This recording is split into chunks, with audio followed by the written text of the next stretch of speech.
राधे राधे, जय श्री कृष्णा। आज हम लेकर आए हैं काल भैरव मदिरा अर्पण का रहस्य। अनेक नगर पुर तथा पुरियों का अवलोकन करते हुए हनुमान तथा नारद उज्जैनी की शिप्रा नदी के तट पर बसी अवंतिकापुरी, जिसे उज्जैनी या उज्जैन भी कहते हैं, वहां पहुँचे। यहाँ महाकालेश्वर नाम का ज्योतिर्लिंग है। वहां पहुंचकर दोनों ने सर्वप्रथम शिप्रा माता को प्रणाम किया और फिर स्नान करने के बाद पुरी में प्रवेश किया। सबसे पहले उन्हें श्री काल भैरव जी का मंदिर मिला।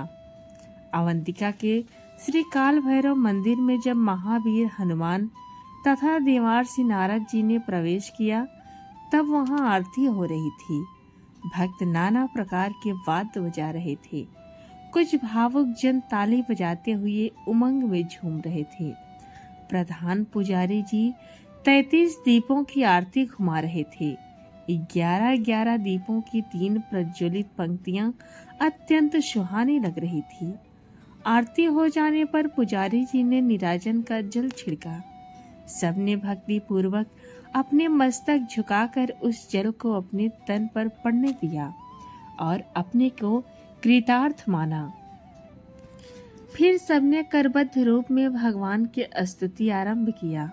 श्री काल भैरव जी की पूजन आरती देखकर हनुमान जी और नारद जी अत्यंत आनंदित हुए। उन्होंने कुछ देर वहां रुकने का निश्चय किया और मंदिर के कोने में, जहां किसी को कोई अड़चन ना हो, दोनों आसन लगाकर ध्यान मुद्रा में बैठ गए। ध्यान का तो बहाना था, वास्तव में वे यह देखना चाहते थे कि यहाँ और क्या क्या होता है। उन्होंने देखा कि मंदिर में अगणित श्रद्धालु भक्त आकर श्री काल भैरव को मद्यपान कराते हैं। इस नैवेद्य समर्पण की विधि में बड़ी विचित्रता थी।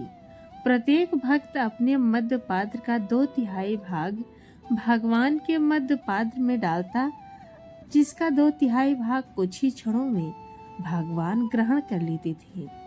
कपाल पात्र में बचा शेष मद्य पुजारी जी लाने वाले के मद्य पात्र में वापस डाल देते थे। यह क्रम निरंतर चलता रहता था। श्री काल भैरव को अनवरत मद्यपान करते देख हनुमान और नारद चकित हो गए।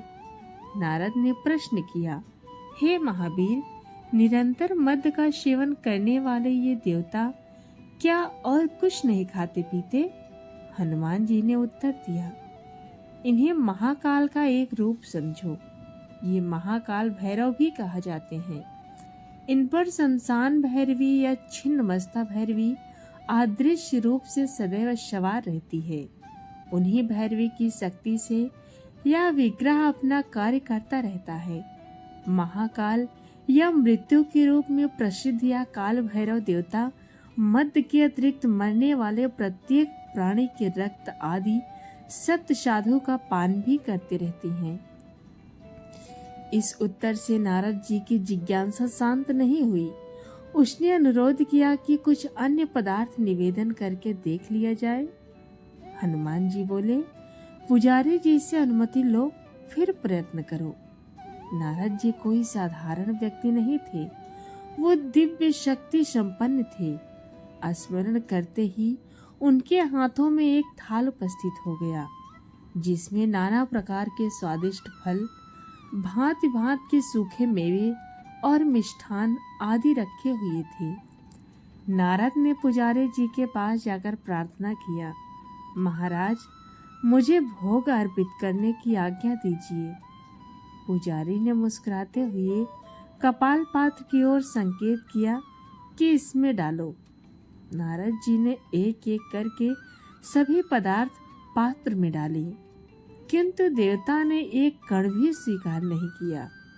पुजारी जी ने सारे पदार्थ थाल में वापस डाल दिए। नारद जी थाल लेकर पीछे की ओर 5 से 7 पग चले ही थे कि थाल लुप्त हो गई। तब उन्होंने अपनी शक्ति से शिप्रा के जल से भरा हुआ एक कमंडल हाथ में उत्पन्न किया। उसमें गंगा जल का तथा कुछ तुलसी दल का आवाहन किया और फिर पहले की भांति कमंडल लेकर पुजारी जी के पास पहुंचे। पुजारी जी ने उसे भी उसी तरह कपाल पात्र में उड़ेल दिया। पर्याप्त समय तक परीक्षा करने के बाद भी एक बूंद तक स्वीकार नहीं की गई। तब पुजारी जी ने सारा जल कमंडल में वापस भर दिया। अत्यंत निराश होकर नारद जी हनुमान जी के पास आ गए। हताश हो जाने पर कभी कभी कोई व्यक्ति हठ पकड़ लेता है। कुछ ऐसी ही मनोदशा देवा ऋषि नारद की थी।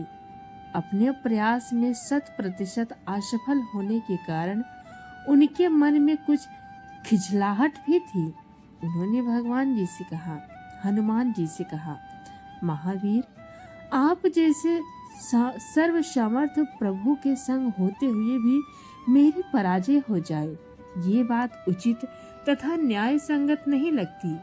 मैं किसी भी प्रकार काल भैरव को सात्विक एवं वैष्णविक नैवेद्य अर्पित करूं। आपको कुछ ऐसा उपाय करना होगा जिससे मेरी लालसा पूरी हो जाए। अर्धरात्रि के समय हनुमान जी ने नारद को एक स्वर्ण पात्र में गंगा जल लाने की आज्ञा दी और उसमें थोड़े तुलसी दल भी डालने को कहा। ये कार्य करने में नारद को अधिक विलंब नहीं हुआ। गंगा जल के पात्र को सन्मुख रखकर जब हनुमान जी भैरव मंत्रों से उन्हें अभिमंत्रित करने लगे, तब सनह सनह गंगा जल का रंग बदलने लगा और देखते देखते वह मद्दार्क के रूप में परिवर्तित हो गया। ये देखकर नारद जी जब नाक मुंह सिकोड़ने लगे तो हनुमान जी उन्हें शांत रहने का संकेत दिया। फिर हनुमान उठे और देवता के समक्ष जाकर पूरा पात्र देवता के कपाल पात्र में उलट दिया। ऐसा करते समय वे काल भैरव के मंत्रों का उच्चारण भी कर रहे थे। धीरे धीरे पात्र खाली होने लगा और कुछ ही क्षणों में कपाल पात्र के पेंदे से गरम तवे पर जल छिड़कने जैसी छनछनाहट की ध्वनि आई। फिर पात्र के भीतर से एक ज्वाला निकलकर शांत हो गई। तब एक चमत्कार दिखाई पड़ा। देवता का कपाल पात्र रत्न पात्र हो गया और वो तुलसी दल सहित गंगा जल से परिपोषित हो गया। हनुमान जी और नारद जी दोनों अति प्रसन्न हुए और उन्होंने श्री काल भैरव के इस दिव्य चमत्कार को श्रद्धा पूर्वक नमन किया। जब हनुमान जी ने उस गंगा जल को अपने पात्र में भर लिया, तब रत्न पात्र में परिवर्तित देवता का पात्र फिर कपाल पात्र बन गया।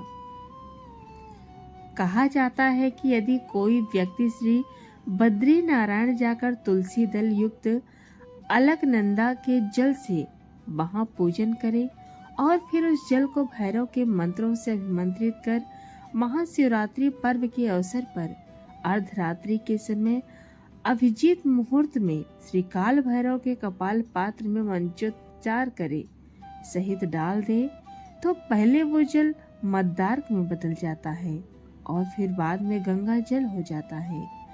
आज का भौतिक विज्ञान यद्यपि अनेक दुर्लभ साधनों से संपन्न है, तथापि उसके पास ऐसे उपयुक्त साधन नहीं है जिनकी कसौटी पर कसकर वो ऐसी अलौकिक घटनाओं का सत्यापन कर सके। ऐसी स्थिति में इसे असत्य या कोरी कल्पना मानना उचित नहीं है। इस कथा के रहस्य का उद्घाटन अभी नहीं हो पाया है। ये रहस्य जब भी उद्घाटित होगा, मानव जात के लिए परम सौभाग्य का संदेश लेकर आएगा। जय श्री महाकाल, जय श्री काल भैरव दादा।